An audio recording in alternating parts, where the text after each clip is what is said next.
Selamat malam Pak, selamat malam semuanya. Terima kasih atas waktu dan kesempatan yang telah diberikan kepada saya. Pada kesempatan ini saya akan mempresentasikan makalah yang berjudul Konsep Hubungan Antar Manusia, Konsep Diri dan Teori Johari. Yang ke-A, konsep hubungan antar manusia.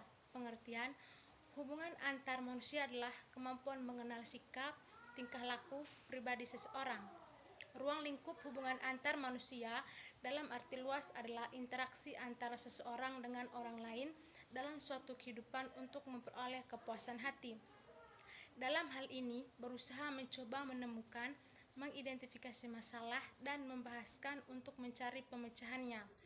Hubungan antar manusia yang merupakan pelaksanaan keterampilan di mana seseorang belajar menghubungkan diri dengan lingkungan sosialnya.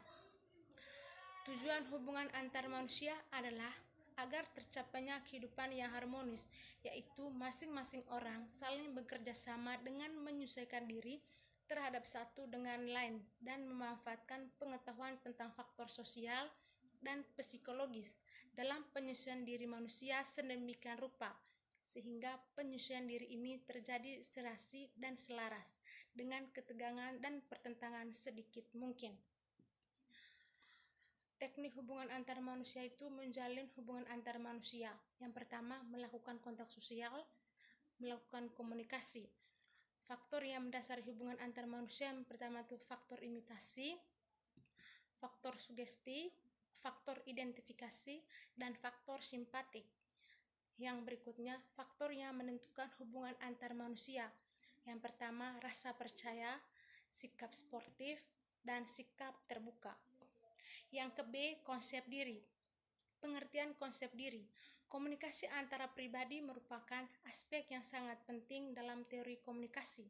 Oleh sebab itu, perlu diadakan studi lebih lanjut tentang cara yang terbaik untuk memanfaatkannya.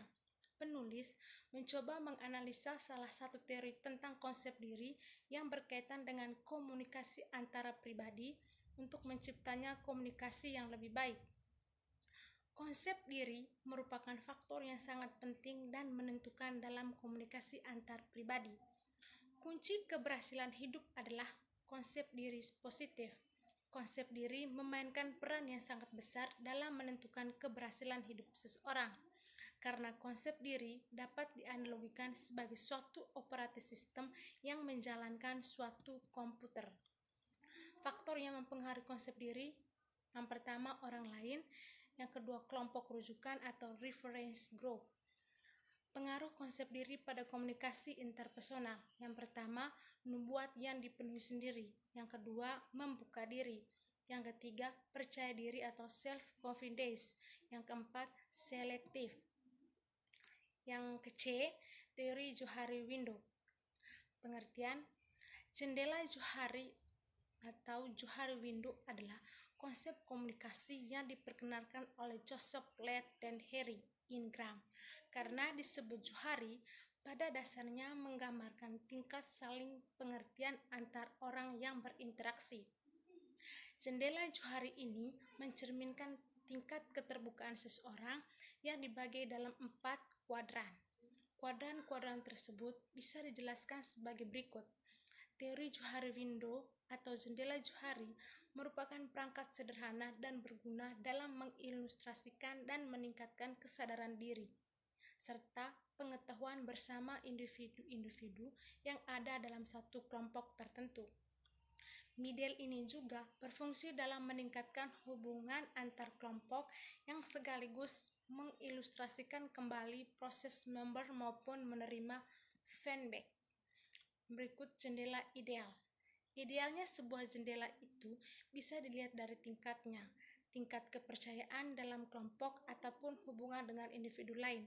Jika berada pada jendela ini, ukuran arena atau diri terbuka akan meningkat dikarenakan tingkatnya kepercayaan dalam kelompok sosial.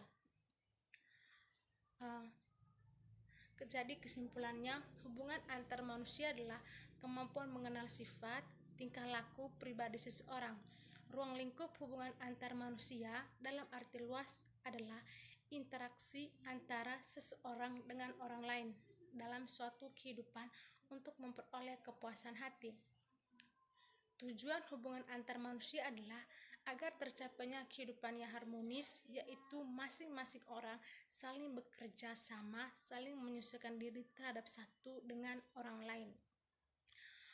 Ada juga sarannya, di mana untuk menjalin hubungan yang baik dengan klien, kita harus bisa memahami diri sendiri, mencoba untuk memahami kebutuhan dan keinginan masing-masing individu.